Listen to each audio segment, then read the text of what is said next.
As is tradition, I am starting the day off with oatmeal because it's just super quick, super cheap, and super tasty. Right here I have my chocolate raspberry recipe, and I will be sharing you guys the recipe in my Cronometer analysis so you can see everything that I measured out to the gram, so you don't even have to ask me what the recipe is. You can just read it.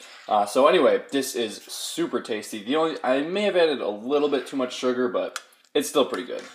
Sorry all you human folks, but I got a little bit of blood on my hands. I just got done with a lactate threshold test in my exercise physiology lab techniques. I was on the bicycle. They tested every 4 minutes for my lactate threshold test, heart rate, stuff like that. So I don't know when exactly we'll get the results, maybe later today or tomorrow. My professor just going to email us the results. He said I think it was a little bit above average. But I do more endurance type activities than probably the rest of my classmates who are actually most strength athletes or kind of sedentary who used to be athletes. So anyway, I'm going to snack on these before I have dinner, and these are the nanners that I had earlier before I left for class. So this is my beautiful salad. I actually finished off pretty much all of my vegetables at the exact same time. So my salad would normally be a little bit bigger than this.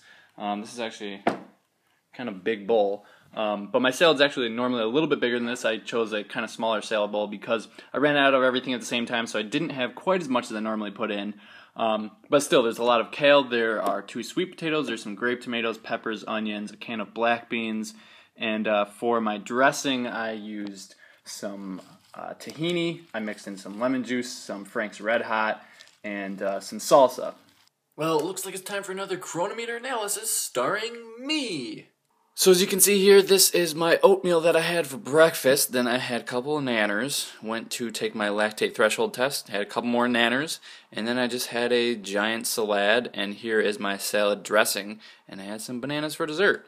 So that was pretty much all I ate for the day. It was under 3,000 calories, I know. I'm starving myself, and I'm probably going to die pretty soon. Starvation. I also have 17% of my calories coming from fat. I know. I'm basically on a low-carb diet. I just think it's crazy that people are so dogmatic sometimes. Not everyone, but a lot of people are like really dogmatic about getting 3,000 calories in, even when you're not even that hungry, or keeping your fat super low. Like, I really don't think it's that important. I think it's important to have like most of your calories come from carbohydrates, but don't stress it so much. Just eat whatever you want to eat, as long as you're eating whole plant foods. I mean, today it wasn't completely whole plant foods; it was largely whole plant foods. But yeah, the only thing I really missed was a little bit of methionine, which is normally not a problem at all. Calcium, a little bit low there. Most of the time, I hit more than enough for both of those things. So don't stress if you don't get enough of one thing one day. You're going to be okay. Anyway, yeah, that was all the protein right there. Go up. So you guys can pause this if you want to look at everything. And it's a pretty simple day. So I hope you guys enjoyed this video. Hope you guys enjoyed that Cronometer breakdown. And now I'm going to read Whole by T. Colin Campbell, and I'm going to go to bed.